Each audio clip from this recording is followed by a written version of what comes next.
महत्वपूर्ण बैठक कल 3 जून से उत्तर प्रदेश की राजधानी लखनऊ में शुरू होने जा रही है। उसके साथ ही 5 जून को राष्ट्रीय प्रभारियों, प्रदेश के अध्यक्षों और संगठन मंत्रियों की भी बैठक लखनऊ में ही होगी। 2 दिनों की राष्ट्रीय कार्य समिति की बैठक 7 सत्रों में होगी, 7 सेशंस,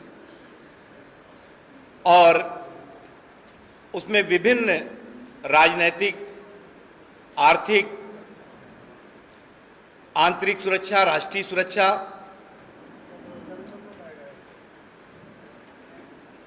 किसानों के मुद्दे और आने वाले विधानसभा चुनाव से जुड़े हुए मुद्दों पर चर्चा राष्ट्रीय कार्य समिति विस्तार से करेगी।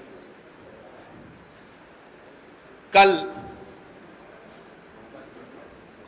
3 जून को वंदे मातरम के साथ राष्ट्रीय कार्य समिति की 2 दिनों की बैठक का शुभारंभ होगा। उसके साथ ही उत्तर प्रदेश के प्रदेश अध्यक्ष श्री सूर्य प्रताप शाही जी राष्ट्रीय कार्य समिति के सदस्यों का स्वागत करेंगे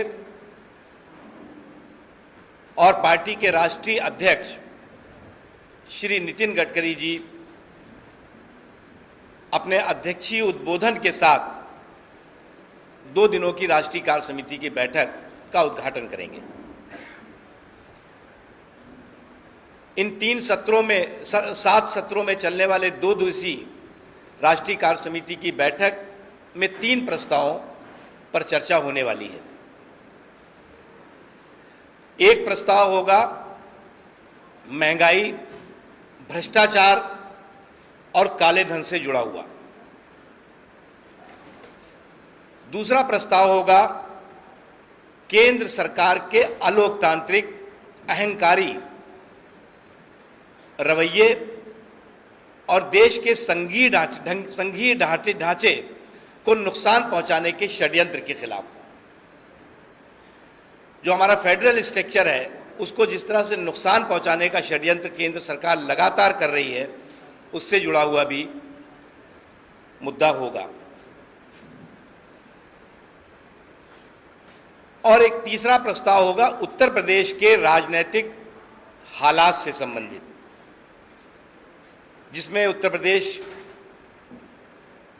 का बहुजन समाज पार्टी और सुश्री मायावती जी का कुशासन, भ्रष्टाचार, लूट और उससे जुड़े हुए तमाम महत्वपूर्ण मुद्दे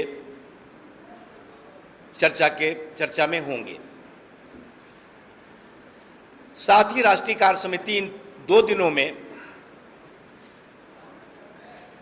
आतंकवाद, नक्सलवाद पर केंद्र सरकार की terrorist friendly and naxalist friendly policies पर भी विस्तार से चर्चा करेगी। इन 2 दिनों की राष्ट्रीय कार्य समिति की बैठक में हम आने वाले 5 राज्यों के विधानसभा चुनाव पर भी विस्तार से चर्चा करेंगे और उसकी रणनीति को अंतिम रूप देंगे। इन 5 राज्यों में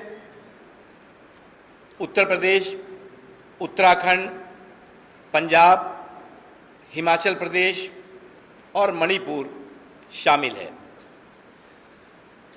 हम उत्तर प्रदेश पे जब अलग से चर्चा करने वाले हैं और उत्तर प्रदेश के हालात पर भी चर्चा करेंगे, तो उसमें हम उत्तर प्रदेश की चुनावी रणनीति और चुनावी मुद्दों पर भी अलग से विस्तार से चर्चा करेंगे।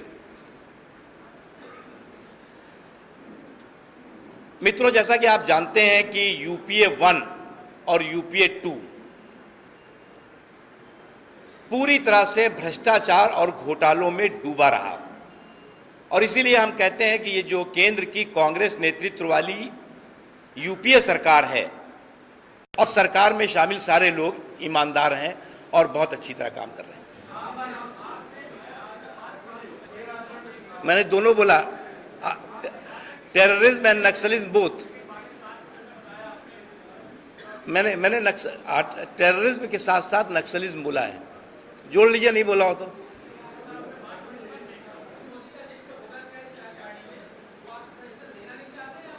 नहीं, अभी गुजरात का चुनाव बाद में है, ये राज्यों का मैंने 12 की बात बताई है।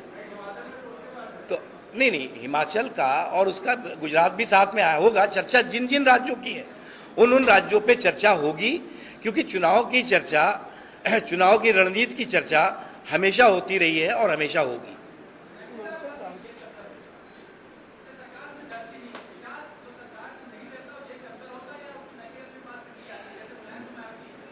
देखिए क्या किया उन्होंने कि एक तरफ तो अपने मंत्रियों से माला पहनवाया और दूसरी तरफ कुछ अपने संतरियों से धमकी दिलवा दी।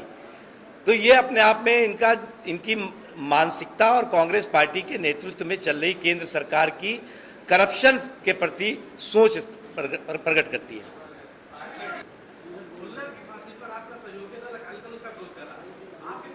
हम सहमत नहीं है उससे।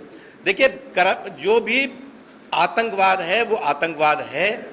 कानून के दायरे में जो सजा मिली है उस सजा का पालन किया जाना चाहिए, उसको लागू किया जाना चाहिए।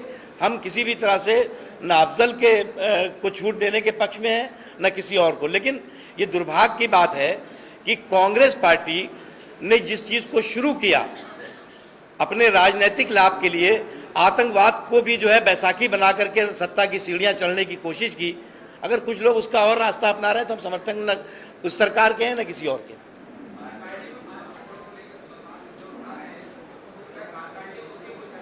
किसका, क्या बताया आपने? मुसलमानों का। देखिए, आर्थिक रूप से कमजोर सभी तबकों को प्रगति की मुख्य धारा में शामिल करने की कोशिश होनी चाहिए। हम उसके पक्ष में हैं। आज अगर उत्तर प्रदेश का देखें तो हर दूसरा आदमी प्रगति की मुख्य धारा से दूर है और इस पिछले 4.5 सालों में तो कोसों दूर हो गया है। जहां तक सवाल है धर्म के आधार पर आरक्षण का, हम उसके खिलाफ है। धर्म के आधार पर आरक्षण के हम पक्ष में नहीं। भारतीय जितने मुद्दे हम चर्चा करने वाले हैं उन मुद्दों को हमने 1, 2, 3, 4, 5, 6, 7, 8, 9, 10 सब बता दिया। कितने सत्र में चर्चा करने वाले हैं हमने 1 से लेकर 7 तक सत्र बता दिए। उसमें अब और क्या है? अगर कोई इससे अलग हट के चर्चा होगी तो आपको जानकारी दी जाएगी। 300 से ज्यादा सदस्य भाग लेने वाले हैं। इसमें पार्टी के राष्ट्रीय अध्यक्ष श्री नितिन गडकरी जी, पार्टी के वरिष्ठ नेता श्री लाल कृष्ण आडवाणी जी, लोकसभा में विपक्ष की नेता सुषमा स्वराज जी, राज्यसभा में विपक्ष के नेता श्री अरुण जेटली जी, पार्टी के पूर्व राष्ट्रीय अध्यक्ष डॉक्टर मुरली मनोहर जोशी जी, पार्टी के पूर्व राष्ट्रीय अध्यक्ष श्री एम वेंकैया नायडू जी सहित 7 राज्यों के मुख्यमंत्री, एक बिहार राज्य के उप मुख्यमंत्री, 3 पूर्व राज्यपाल, 8 फॉर्मर चीफ मिनिस्टर्स, 14 विधानमंडल दलों के या विरोधी दलों के नेता,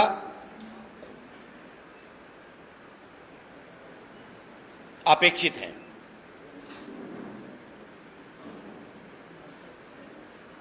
उसके अतिरिक्त जो हमारे इस बैठक में क्षेत्रीय संगठन मंत्री हैं 2 वो शामिल होंगे, संगठन मंत्री 23 हैं वो शामिल होंगे और 36 स्टेट प्रेसिडेंट्स भी हमारी इस बैठक में शामिल होंगे।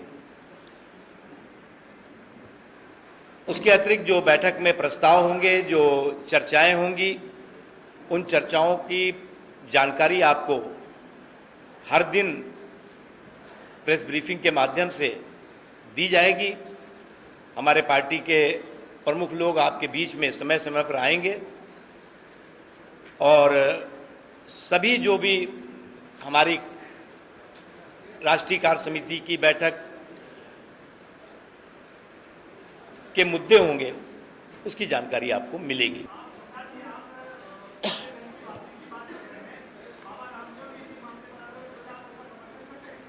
हम भ्रष्टाचार के मुद्दे पर कोई भी आंदोलन करे, हम बिना किसी उसके राजनीतिक नफे नुकसान को देखे हुए समर्थन करते हैं। हमारा रुख कांग्रेस की तरह नहीं है कि एयरपोर्ट पर तो कांग्रेस माला पहनाती है और एयरपोर्ट के बाहर कांग्रेस के नेता गाली बकते हैं। हम 3 दिनों तक खुली चर्चा करने वाले हैं। उस चर्चा में किन किन मुद्दों पर चर्चा होगी उसकी जानकारी जरूर आपको देंगे, आप बिल्कुल उससे वंचित नहीं रहेंगे।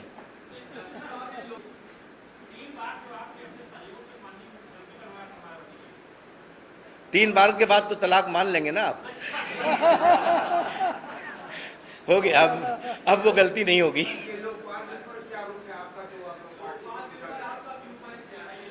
प्रधानमंत्री जी को लोकपाल के दायरे में लाना चाहिए, इसकी सबसे पहले बात माननीय अटल बिहारी वाजपेयी जी ने प्रधानमंत्री रहते हुए कही थी। इसलिए इससे भारतीय जनता पार्टी का बहुत स्पष्ट मत है इस पे, क्योंकि अटल जी ने इस बात को प्रधानमंत्री रहते हुए कहा था, प्रधानमंत्री बनने से पहले या बाद में नहीं कहा है। इसलिए जहां तक सवाल है लोकपाल कानून का, बिल्कुल प्रभावी ढंग से होना चाहिए। सभी राजनीतिक पार्टियों को विश्वास में लेकर के इस दिशा में सरकार ढुलमुल रवैया और इस पूरे के पूरे आंदोलन को डैमेज करने के बजाय इस पर सकारात्मक रुख अपनाए तो बेहतर होगा। नहीं, उस पर जब चर्चा होगी तो सारे मुद्दे आएंगे। का अगर इतिहास देखें